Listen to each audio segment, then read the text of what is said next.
In occasione del Damnation Fest ho potuto incontrare Drew Tuker, uno dei primi artisti del mondo di Magic. Mentre firmava qualche carta ho potuto fargli qualche domanda e togliermi qualche curiosità. Purtroppo ero in compagnia soltanto del mio telefono e quindi le riprese sono di scarsa qualità. Tuttavia, spero comunque che vi possa piacere. Buona visione.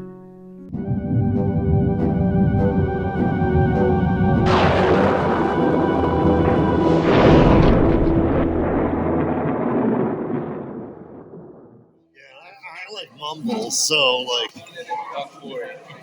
awesome. Your English is really good. My Italian is horrible. Italian is a very difficult language. Oh, but it's nice. It's like I like here too much, so I've been trying. I can never get it. Okay. Of course, you've been an illustrator for Magic the Gathering for almost 30 years. Yeah. And we were wondering whether you remembered how were you contacted from Richard Garfield back in 1993. Okay, this is how I only met Richard. I've never actually met Richard, right? I did Phoenix card for him for his wedding, and that was 2007. And so I've only really met him on the phone. But how I got the job was I was going to university or college at Cornish College of the Arts in Seattle. I'm in school still, and Magic is just in the basement. So Magic was in a basement. But Sandra Everingham was in a watercolor class with me, and she was one of their early art directors, and then she's done work for him again. But she had come up to me and was like, "Oh, we're working on this game. Your stuff is really weird and cool. Would you make a portfolio for me, and I'll bring it to Jesper Meerfors?"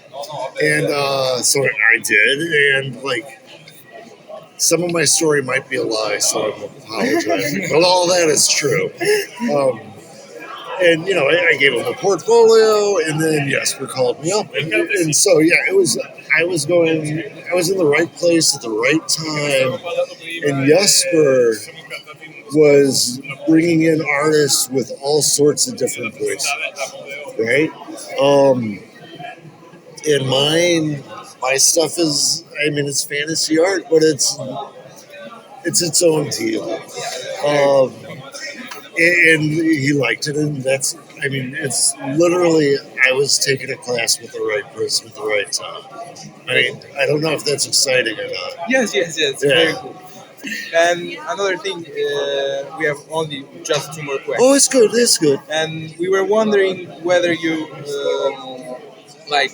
got close with other artists during the really process. Good. I'm really good friends with some. In the beginning, I was very much a recluse, a hermit. I would just, I was new in the town, and what it's like to be new in places. Yes.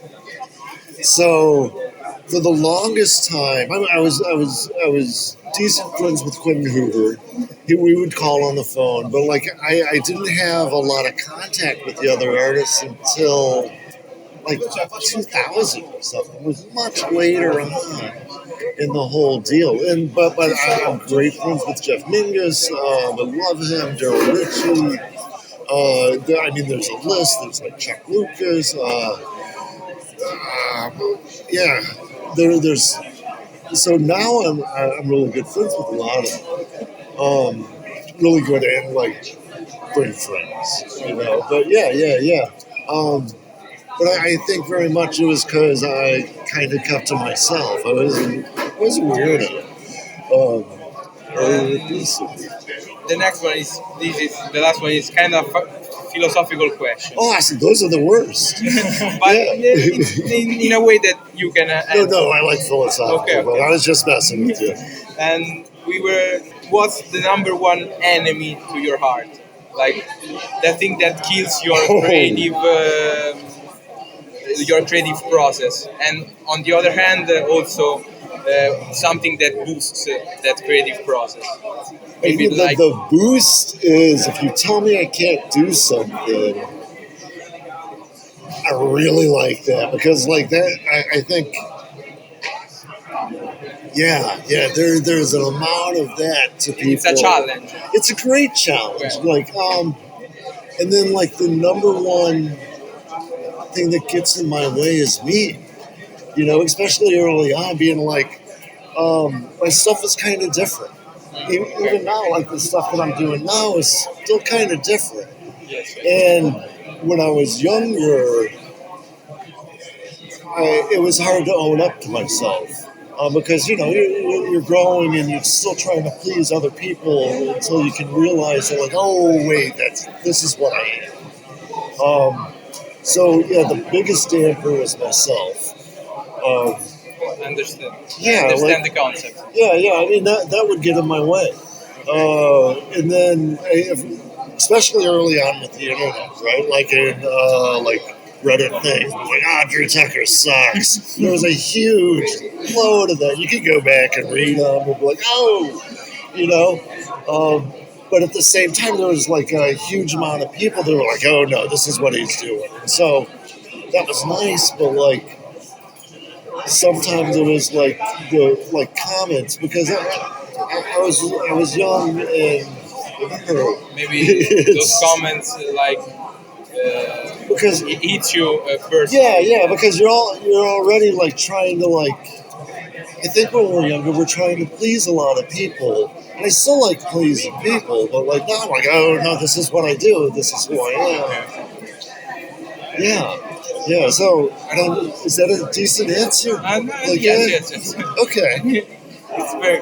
Yeah, I think that's honest. But yeah, like I'm the biggest. I'm my biggest obstacle. Sometimes I think it's because I do fantasy art, but it's not fantasy art, but it's fantasy art. And the difference, I think, is problematic for people to figure out how to pick. Yes.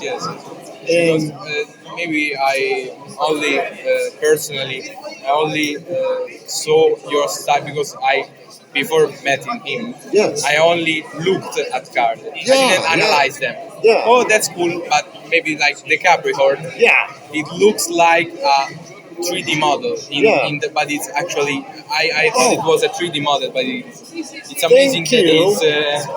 Because that's awesome.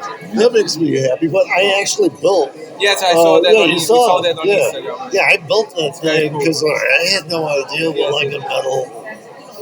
What the what? Cioè, poi in caso comunque sia lo taggiamo da qualche parte. Okay, yes, if we are going to like post this, we are gonna tag you. Obviously. Oh, please do. Thank you.